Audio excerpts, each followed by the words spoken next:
The movie begins with San walking on the bridge thinking about her mother. She remembers her mother putting the spice jars in the kitchen in organized way, eggs in the fridge neatly arranged, praying in the evening, and knitting during her free time.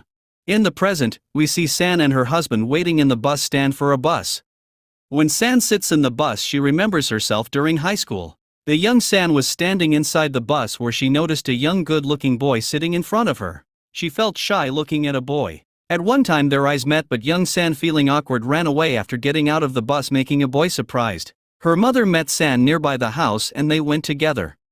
San picked the neighbor playing piano but soon ran towards her mother so that her mother would scold her. In the house, San's mother took her into the bathroom and made her sit in the bathtub naked. Then her mother scrubbed San's whole body. She wouldn't stop even if San started bleeding. Because of her mother's severe cleansing disorder, she thought San was covered with germs. Everything had to run on the track, she said, or she would get angry.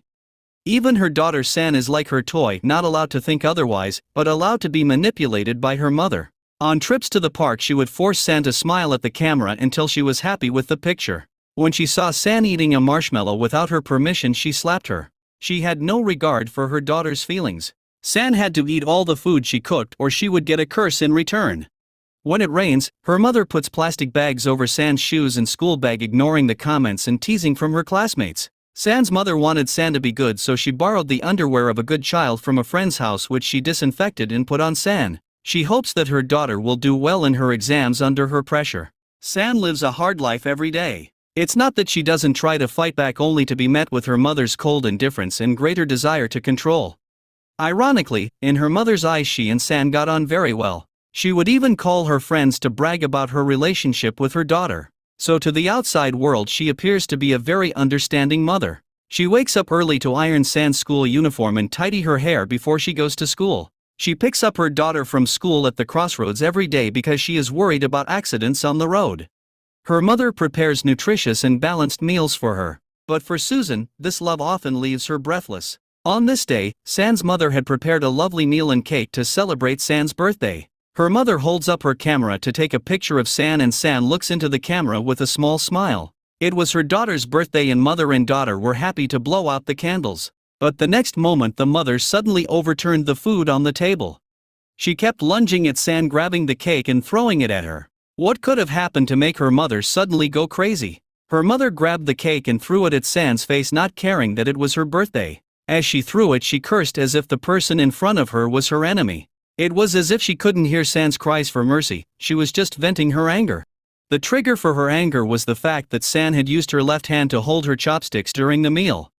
At that moment the phone rang and San's mother tried to calm down and answer it. She then left the house, indifferently unable to see where she was going. San tried to stand up by holding the table but inadvertently knocked over the rice on the table and fell to the ground. The neighbor next door heard the noise and rushed in to check on the situation. She took poor San home. Jong-hee, the neighbor, was very distressed by the girl but did not ask questions.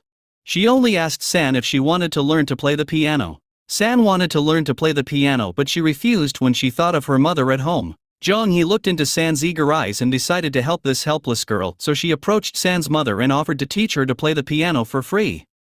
Because of Jong's sincerity and the benefit of not having to pay, San's mother agreed to her request. That night San lay in bed and smiled from the bottom of her heart for the first time. Since then, San has been learning to play the piano with her teacher every day after school, enjoying her hard-earned time. Jong's presence brought a ray of light into San's gloomy life. One day San went to school as usual, but her classmates started laughing at her bag. San was embarrassed, but she knew that her mother would never agree to buy her a new school bag.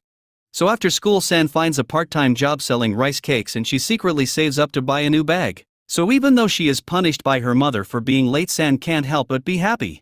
San's growing cheerfulness also attracts the attention of the boy Yang. He is interested in this lovely girl and asks her out on a Sunday date. San was so happy that she bought a new school bag with the money she had spent on selling rice cakes and then went to the botanical garden with her crush. She introduces Yang to every plant growing in the garden. She can finally eat marshmallows without her mother watching over her. And the boy she likes is watching her tenderly from the sidelines. San is finally enjoying this wonderful moment of youth. Yang asks why San's mother would let her go out. San said that she had lied about going to visit the sick headmistress, and that her mother was unlikely to go to the headmistress for confirmation. Anyway, San's mother was on her way out when she met another neighbor's aunt. It is only when she reminds her that something is wrong. When her mother arrives at the junction, she accidentally runs into San with a boy. The girl is caught in a relationship by her mother and the anger in her eyes scares her too much to move. San's mother comes over and hits her hard. San fights off her mother's beatings while watching the boy she likes being scared away. She was so helpless that she was then taken home by her mother by her clothes. San finally relented in the face of her mother's verbal abuse. She couldn't understand what she had done wrong to deserve such treatment. 내가 널 어떻게 키웠는데 못 먹어가면서 아껴가면서 그렇게 키웠더니 나 이럴 거면 왜 태어났어? 너 왜 태어났어? 그냥 버려. 지금이라도 늦지 않았으니까 갖다 버리면 될 거 아니야? An angry San said serious words to her mother. And it was as if the words had completely touched the mother's bottom. She punched San frantically and tried to rip the clothes off her body. That's when she spotted San's new school bag. Recalling the scene she had just witnessed, she suspected that her daughter had sold her body in exchange for the bag. Angrily, she cut the bag into pieces with scissors. San desperately tried to stop. San didn't dare stare at her mother with confidence. She ran away from the house in fear and went to the teacher's house to ask for help, but there was no answer to her cries. And then there were insults from inside the house. San stood outside the window and saw that the teacher was also being beaten by her father. It was then that San realized that even when they grew up they could not escape the damage caused by their families. Even such a gentle teacher was beaten by her father and could not resist. Her mother took San to the hospital to have her wound dressed, but she continued to blame San. She thought it was San's disobedience that caused her to lose her temper. San seems to have become accustomed to her mother's behavior, but when she returned home, San made a silent wish on her bed. 10 years had passed. I wonder if the god of wishes heard San's wish at the time. As a grown-up, San woke up from a nightmare when she received a phone call from her father. Her father said that her mother was dying of cancer and he wanted San to come to the hospital to see her one last time. When San heard that her mother was ill, kind-hearted San came to the hospital. But to her surprise, her mother is still the same as before. When she saw San coming, she brought her food to her. Her mother is still angry when she sees her daughter eating with chopsticks in her left hand and accuses San of having messy hair. She even goes so far as to admonish San to keep her from falling in love. San calmly asks her back if there is any sin in liking someone. 엄마한테 대체 옳은 일이 뭐니? 엄마 말 잘 듣는 거, 그렇게 개같이 사는 거. San deliberately tells her mother that she is pregnant. Instead of joy, her mother angrily accuses San. The mother is still the same mother. Once San doesn't live the way she is set out to live, she becomes mad. San brought her husband to her mother and she took off her oxygen mask. 가장 후회하는 게 뭔 줄 아니? 널 낳은 거. 그래서 내 인생에 너밖에 없었던 거. Her mother spends her life on San because she had been through a failed marriage. She feared her daughter would be as pathetic as she was, which is why she tried so hard to prevent her from finding a boyfriend, even though mother and daughter kept hurting each other. San couldn't stop crying when she saw her mother die. She kept calling out for her mother, but the person on the bed would never give her an answer again. In the end, San decided to keep the baby in her womb. She had cried when she found out she was pregnant, worried that she would not be a good mother. But when her mother died, she was suddenly relieved. Although she can't change her mother's way of thinking, she can learn to be a good mother.